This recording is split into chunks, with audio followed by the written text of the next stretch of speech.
Hola, muy buenas noches, estimados estudiantes.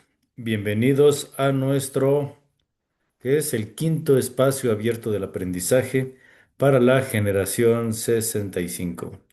Bienvenido, Juan, ¿cómo estás?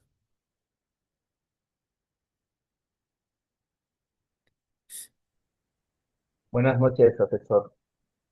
Buenas noches, un gusto saludarte.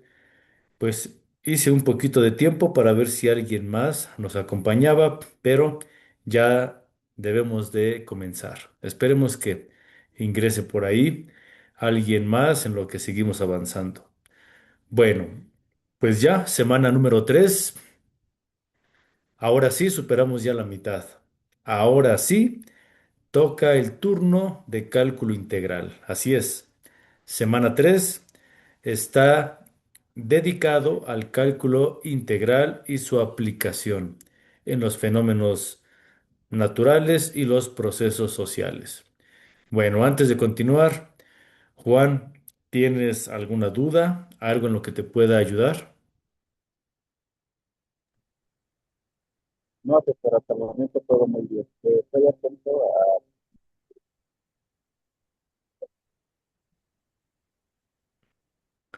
Ya no alcancé a escuchar lo último, pero bueno, si llegaras a tener alguna duda, con todo gusto, puedes interrumpirme en el momento que tú gustes, ¿sale? Bueno, vamos a compartir la pantalla. Y quiero comenzar ahora con la parte conceptual. Así que comparto con ustedes la enciclopedia libre Wikipedia. Y quiero que me acompañen para comprender qué es una integración. Desde Wikipedia dice, la integración es un concepto fundamental del cálculo y del análisis matemático. Básicamente, una integral es una generalización de la suma de infinitos. ¿Infinitos de qué? Infinitos rectángulos que se suman debajo de una curva y por encima. ¿Sale? Estas sumas son muy pequeñitas. ¿Sale? Y es continua. Recordemos que la integración es la operación inversa a la derivación. Por lo tanto, el cálculo integral, encuadrado en cuanto al cálculo infinitesimal, es una rama de las matemáticas en el proceso de integración o antiderivación.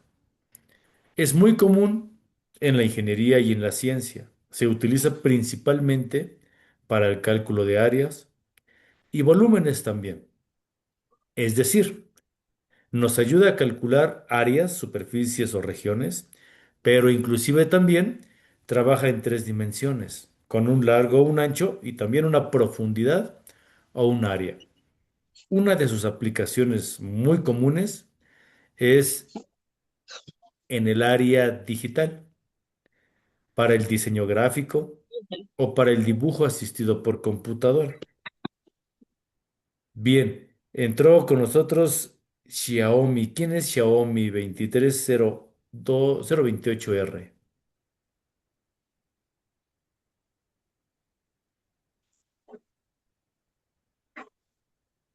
Hola, hola, ¿quién es?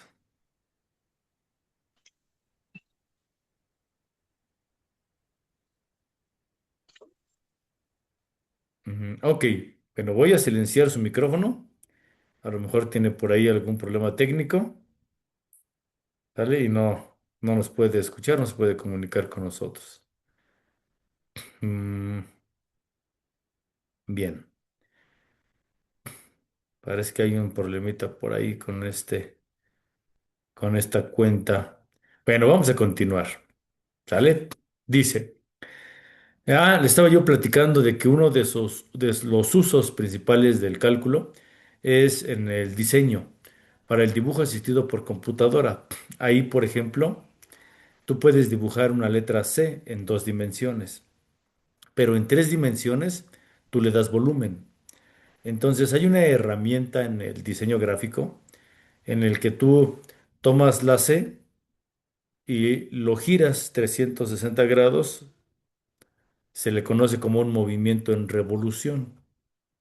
Lo que se genera esa letra C, al generar un sólido en revolución, va a ser una dona.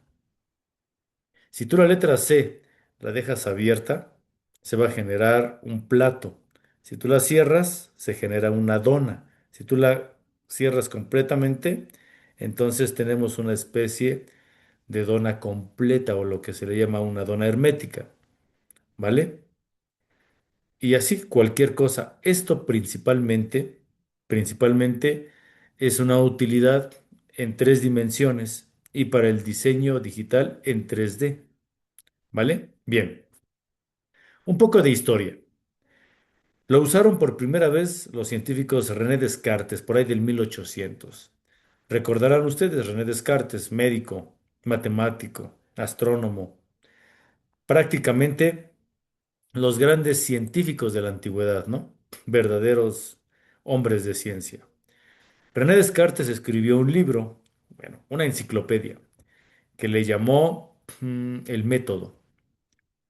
Dentro de este libro, de esta obra, él prácticamente menciona el plano cartesiano, ubicar una posición en el espacio por medio de los ejes coordenados X e Y, principales aportaciones, pero hizo más, ¿sale? Isaac Newton, el padre de la ciencia, el padre de la física clásica, ¿sale? Con él termina toda una era. Después de él, cambió a física moderna con Albert Einstein, pero prácticamente de los más importantes y relevantes. Una de sus grandes aportaciones es la gravedad, el famoso relato de una manzana que le cae en la cabeza, ¿no? Y empieza a preguntarse, bueno, ¿y por qué caen las manzanas? Y así es como empieza a demostrar la existencia de un PSI, una libra, medio kilo sobre pulgada cuadrado, lo que tiene tu pulgar. Este pulgar al cuadrado, ¿cuántas pulgadas cuadradas cabrán en tu cuerpo? En cada pulgada cuadrada hay medio kilo. Gracias a esta gravedad, no flotamos, estamos sujetos en el suelo. Principal aportación de Newton, lo voy a mencionar yo ahorita más adelante. Pero también hizo aportaciones en el teorema fundamental del cálculo, ya que las leyes primera, segunda y tercera que llevan su nombre, las leyes de Newton, están regidas también con las derivaciones y las integraciones. Gottfried Leibniz, prácticamente el modelo matemático es de su autoría. Isaac Barrow, para que las sumas de Riemann, que no se mencionan aquí, pero las sumas de Riemann es justo la suma de estos rectangulitos que se van sumando. Isaac Barrow lo que hace es que dice, a ver, pero espérate, vamos a sumarlas por partes. Para que sea por partes tienes que tener un inicio y un fin. Entonces lo delimita, ¿sale? Es el autor de las integrales definidas, porque dice, vamos a integrar, pero nada más desde aquí hasta acá, desde A a B. Ahí está. Hay más, pero con esto considero que la parte conceptual y la parte de lo que es el marco histórico queda cubierto. Juan, si tienes alguna duda, con todo gusto. Nunca supe quién fue Xiaomi 23028R, ¿vale? Pero lo Buenas mismo. noches, asesor. Soy yo, Mariana Jiménez. Ah, ok, Mariana Lo que Jiménez. pasa es que me está fallando mucho mi internet y no me aparece el nombre en esta ocasión. ¿Quién sabe por qué? No te preocupes, Mariana, no pasa nada. Un gusto tenerte aquí. Y Gracias, asesor. si tienes alguna duda, con todo gusto, ¿vale? Gracias. No se les olvide su pase de lista en el chat, escribir su nombre completo, por favor. ¿Vale? Bien, dejo de compartir y vámonos ahora a la presentación. Bien, aquí la tenemos. Nos encontramos en la semana 3. Para poder comprender los temas de la semana 3, tenemos que retomar la derivada. pero como un elemento diferencial de la integral. ¿Sale? No hay integral sin derivada. Así de sencillo. ¿Sale? Entonces, lo vamos a colocar en los fenómenos naturales y los procesos sociales para poder darle un contexto de día a día. Su amigo y servidor, Manuel Antonio Echeverría Pesina, su asesor virtual. Bien, hagamos un análisis de esta gráfica. Número uno, identificamos la función. La función es justo la ola del mar, la cresta. La figura que se forma es f, es la función. ¿Cómo lo vamos a analizar? Por medio del análisis gráfico X horizontal, abscisa, Y vertical, ¿sale? Ordenada al origen. Y a partir de este plano cartesiano, entonces se forman áreas. Las áreas están formadas entre la función y la horizontal y la vertical, que forma un área o una región. Por eso es que aquí se representa con una R mayúscula y dice o se lee la región de la función desde A hasta B. Aquí está la regla de Barrow. A, el inicio de mi análisis. B, el final de mi análisis. Y como estamos en el plano cartesiano, es A, cero, B, cero. ¿Sale? Entonces, a partir desde A, cero hasta B, cero, hasta lo que delimita la función, es mi área bajo la curva. Eso es una integral. ¿Vale? Repito, si tienen alguna duda, con todo gusto, por favor, me preguntan, me interrumpen. Pero, aunque es muy común encontrar de que la integral representa el área bajo la curva, la verdad es que también hay área sobre la curva. No toda está abajo de la función. También tenemos una área arriba de la función. Aquí lo podemos observar. Si la función en su trayectoria es menor a cero, obviamente pasa por debajo de x y el área o la región formada es un área negativa porque está por debajo. A esto se le llama áreas diferenciales porque para una misma función tenemos áreas que suman y áreas que restan. Por eso se le llaman áreas diferenciales. Bien, este concepto lo vamos a aplicar en esta nueva gráfica. ¿Sale? Yo trato de explicar lo más sencillo que puedo el teorema fundamental del cálculo integral. Y en lugar de ponerles un montón de modelos matemáticos que ni yo entiendo del todo, no le veo el sentido porque no me entenderías, ni yo me lograría entender por completo. ¿Qué sentido tiene? Por eso es que lo hago de esta manera. Te lo explico con gráficas y hago analogías con un contexto real. ¿Vale? Pero si tú quieres que profundice un poquito más, con todo gusto lo puedo hacer. ¿Vale? Bien. Entonces, llegamos a esta gráfica. Vuelvo a recapitular. Mi función es esta línea que se ve como en azul. Esa es mi función. Riemann propone la suma de polígonos regulares debajo de la curva. Son los que están en color cian, en color azul claro. Y dice que la suma de estos rectángulos me va a dar el área aproximada a la función. Pero resulta que si es preciso, y entre más rectángulos pongas, es más preciso.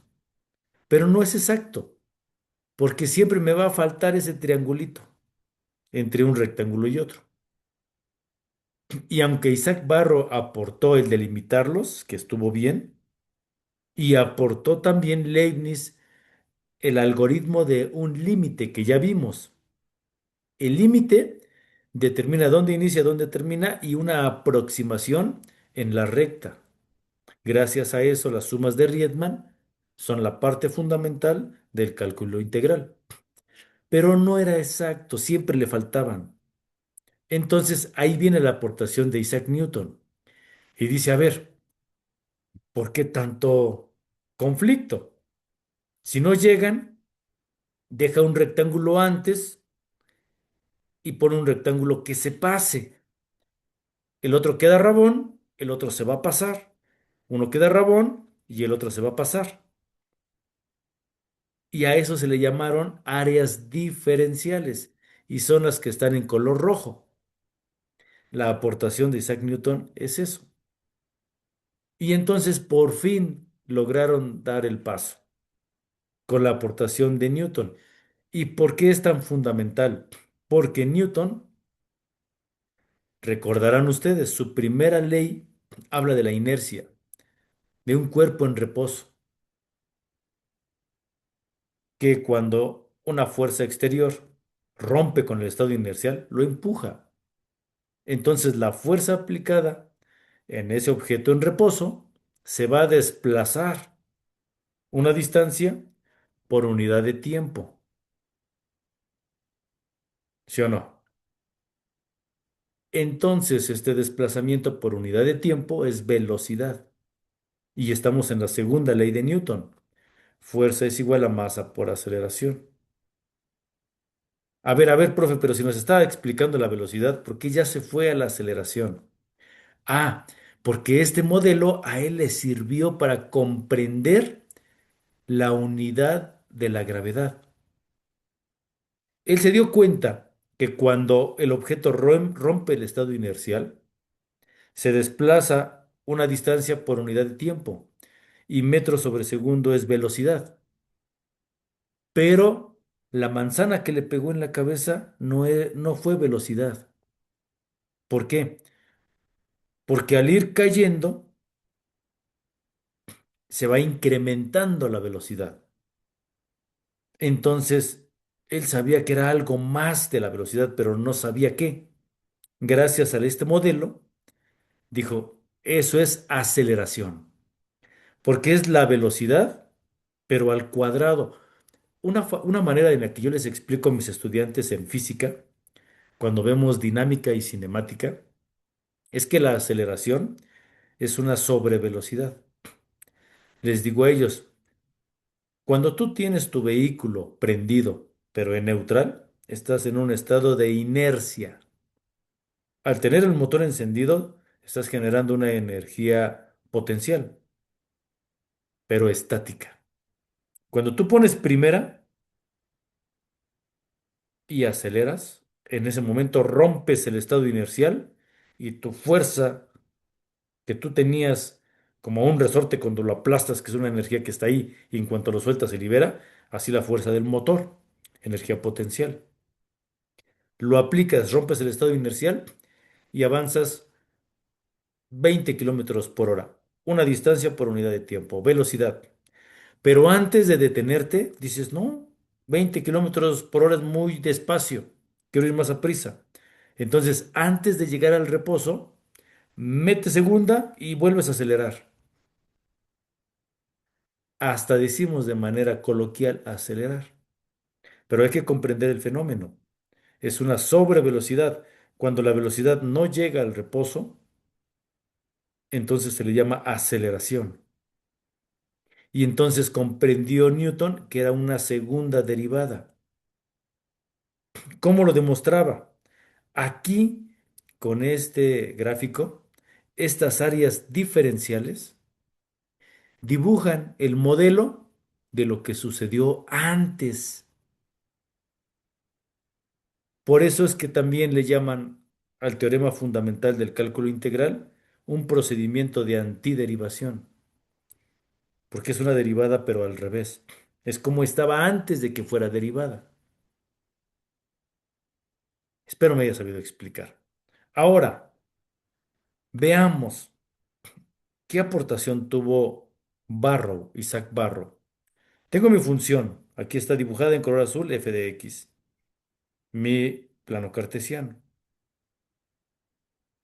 Para que el análisis sea más exacto, más puntual, no se analiza completo, se analiza por partes.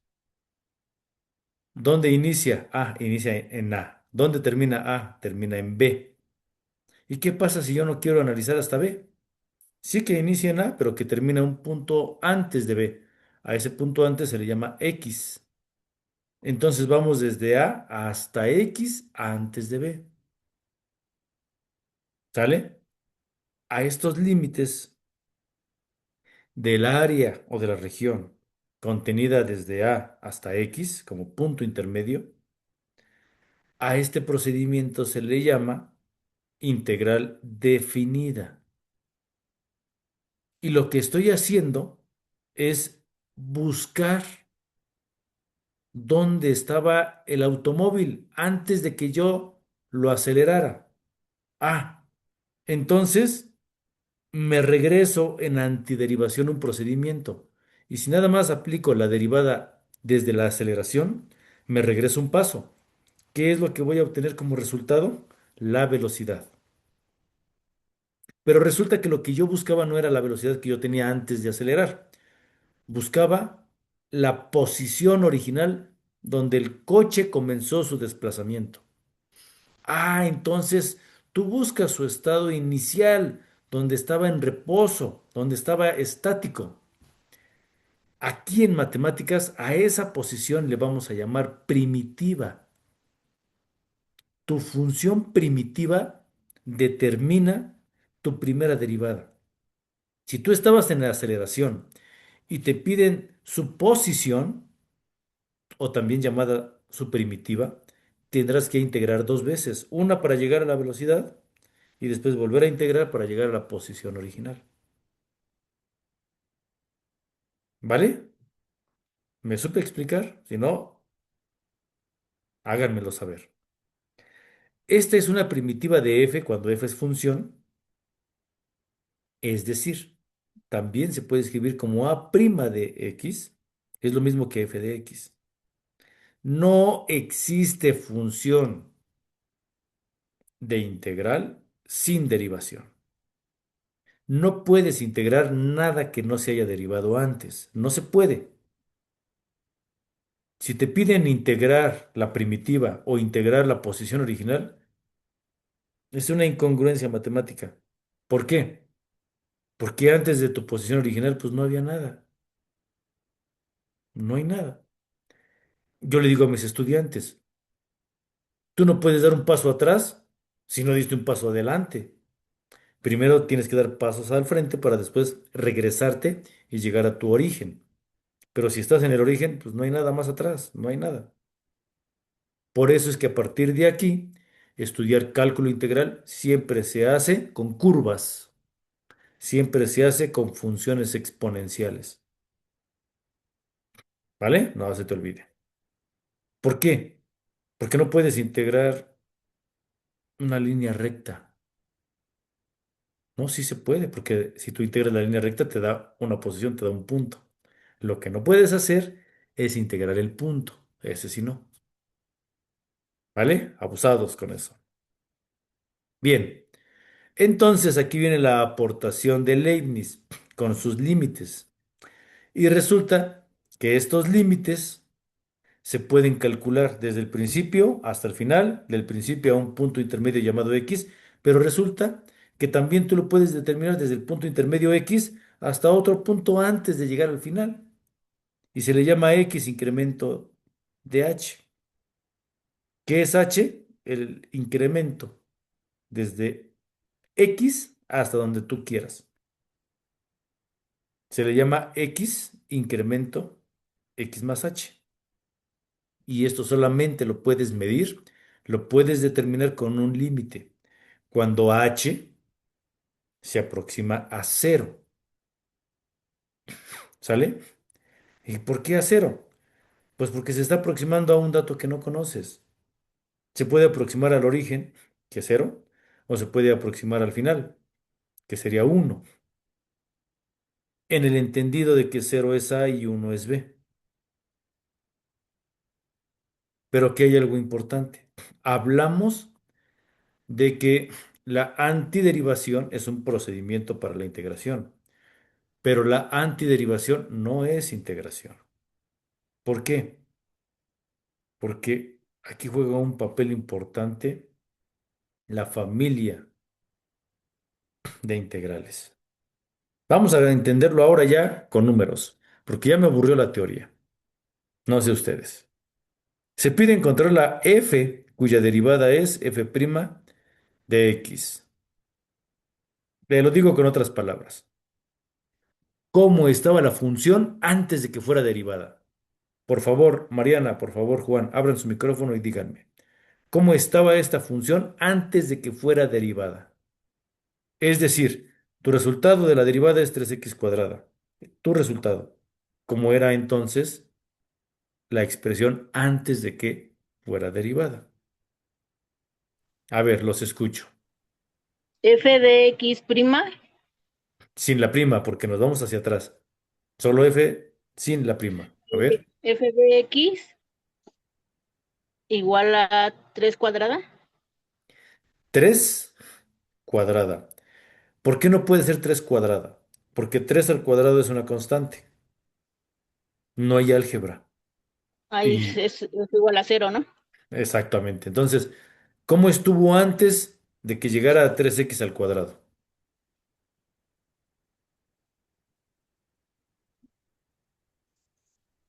Sin miedo. No, Nada más F de X igual a 3X.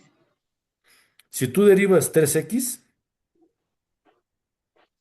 ¿cuánto te daría? Te daría 3. Y tenemos 3x al cuadrado. ¿Sí o no? Sí, Pero síguele, síguele, ahí vas, ahí vas. le doy oportunidad a mis compañeros. Ok. Es que es F de X por 3, ¿no?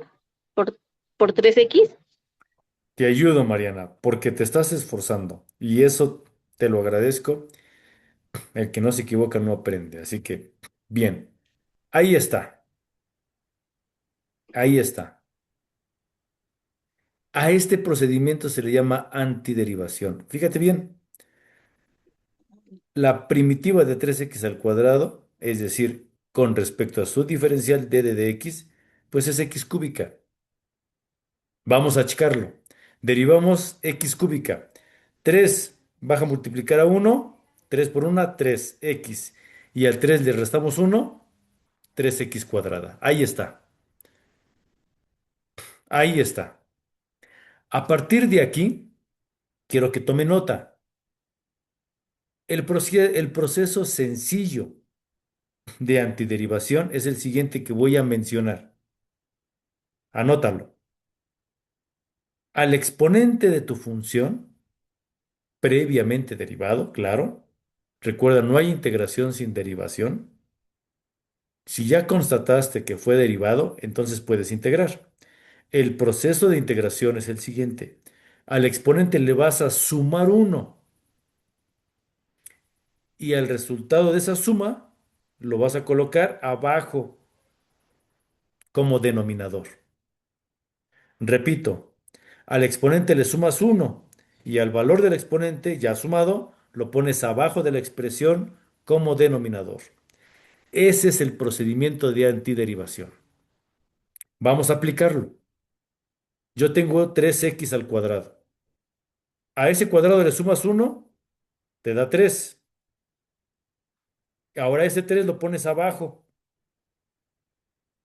y tú tienes un 3 que multiplica x. 3 entre 3 te da uno. Entonces te queda 1x y a ese 2 le había sumado uno, por lo tanto te queda x al cubo. ¿Vale? Esto no te lo pongo en la diapositiva y lo hago con toda intención de que tú me ayudes con tu razonamiento, que utilices ese razonamiento lógico y que lo hagas en tu cabecita y lo puedas escribir en tu cuaderno. ¿Qué es lo que hicimos? La función f mayúscula es una primitiva o también llamada antiderivación de f minúscula. En el intervalo i, si f' de x es igual a f de x para todo x en i. ¿Qué demonios es y? Te está hablando de la relación de función. Y es la imagen. ¿La imagen de quién?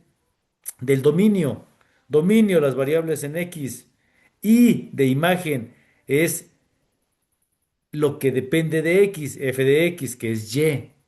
Es lo que te está diciendo. ¿Vale? Bien. Seguimos. Hablé de la familia de primitivas. ¿A qué me refiero con la familia de primitivas? Regresamos al mismo ejemplo. Primitivas de 3x al cuadrado. Ah, profesor, ya lo hicimos. Y concluimos que era 3, perdón, concluimos que era x cúbica. ¿Qué crees? Que tu función original no era x cúbica, era x cúbica menos 5. Ah, caray. A ver, deriva.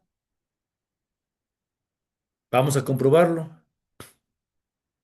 Vamos a hacer el procedimiento de antiderivación que te enseñé.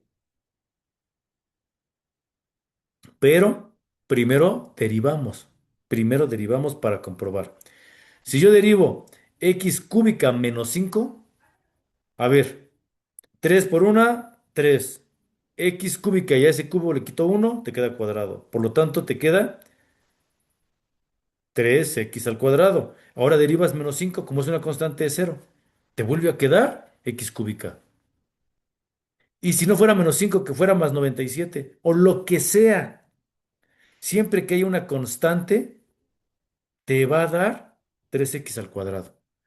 Entonces, no estás llegando a la primitiva, no estás llegando a la función original, porque aquí no hay lugar para ese menos 5 como 97, 87 o lo que sea, porque al ser constante se cancela y no se considera. Eso es un problema. Lo que hicieron los antiguos teóricos, no te preocupes, ya tiene más de, que va a ser casi 1000 años, fue simplemente que a tu procedimiento de antiderivación que te acabo de enseñar, solo agrégale más c. A lo que te dé, y te dio x cúbica, ponle un más c. Al ponerle más c, que se le llama constante de integración, ya te estás cubriendo de que sea un menos 5 o un más 97 o lo que sea. La c es un número real, el que sea, inclusive puede ser un cero. ¿Sale? Y te quedas cubierto. Al ponerle más c al procedimiento de antiderivación, ya es integrar. Ahora sí ya estamos integrando. ¿Sale? Veamos un ejemplo. Para la ecuación diferencial g' de x es igual a 2x, ¿lo podemos integrar? Sí. ¿Por qué? Porque ya vi que tiene una comilla, g'. Entonces, si fue derivado, ¿lo puedes integrar? Sí, sí puedo. Si no tuviera la comilla, no se podría, porque no puedes integrar algo que no se haya derivado, que quede claro. Como tiene la comilla, fue derivado y entonces sí me puedo regresar. Bien, aplicamos el procedimiento. A la x que tiene un 1 le sumas un 1, pues te queda x cuadrada. Y ese cuadrado que te resultó lo pones abajo, 2 entre 2 te da 1, ahí está, x cuadrado. Procedimiento de derivación. Para que sea integral, que le agrego más c. Al agregarle más c, constante de integración, ya derivé. Perdón, ya integré, ya integré. Ejemplo 2. Para la ecuación diferencial y' es igual a 2, ¿puedo integrar 2? Sí, sí puedes. ¿Por qué? Porque está en y'. ¿Cómo quedaría? Recuerda, procedimiento contrario a la derivada. Si a mí me pidieran derivar 2, me daría cero. Pero no estoy derivando, estoy antiderivando. Entonces, en vez de que me dé cero, le agrego la variable. Si me están pidiendo que yo integre una constante 2, es el procedimiento contrario a la integral. De la propiedad 3 de la derivada me brinco a la propiedad 2 de la derivada. En la 2 decía que tú le quitabas la variable. Como yo voy en un proceso al revés, le agrego la variable. Entonces, si yo integro a 2, fíjate, le quito la comilla y le agrego la x. Por eso es que y es igual a 2x. Ahí está el proceso de antiderivación. Pero si me piden integrar, ¿qué le pasa? ¿Qué le falta? Pues más c. Ya si le agregas más c, ya integraste. Ahora, notación, ¿cómo lo vas a escribir correctamente? Ya aprendimos el procedimiento de antiderivación, ya aprendimos la importancia de agregarle el más c. Ahora, ¿cómo lo voy a escribir?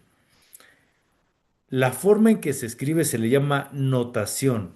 ¿Qué es la notación? El lenguaje matemático que se aplica para este procedimiento matemático. Y esto ya te lo había dicho yo. ¿Te acuerdas? dy de dx. ¿Qué significa esto? Un diferencial. Pero aquí aplicamos el diferencial de la función. Lo que hago aquí es un simple despeje. Este dx que estaba dividiendo lo paso multiplicando. Y me queda dy es igual a f de x de dx. ¿Para qué sirve? Porque recuerda, no existe integral sin diferencial. No existe integración sin su derivada. Entonces, siempre que tú apliques el procedimiento de integración, siempre deberás expresarlo con un dx.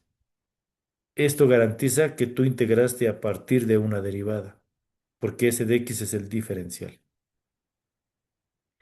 Y por fin, todo lo que acabamos de ver nada más es para llegar al símbolo elegante, que es esa S alargadita. Algunos le llaman que es la S de superficie, porque ya te dije que la integración representa una área, una superficie.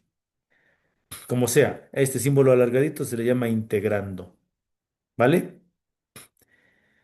Y fíjate cómo se escribe. Esta es la forma completa. Y es igual a la integral de f de x de dx. Todo lo que está aquí es lo que acabamos de ver, la integral de la función con respecto a su diferencial. Es lo mismo.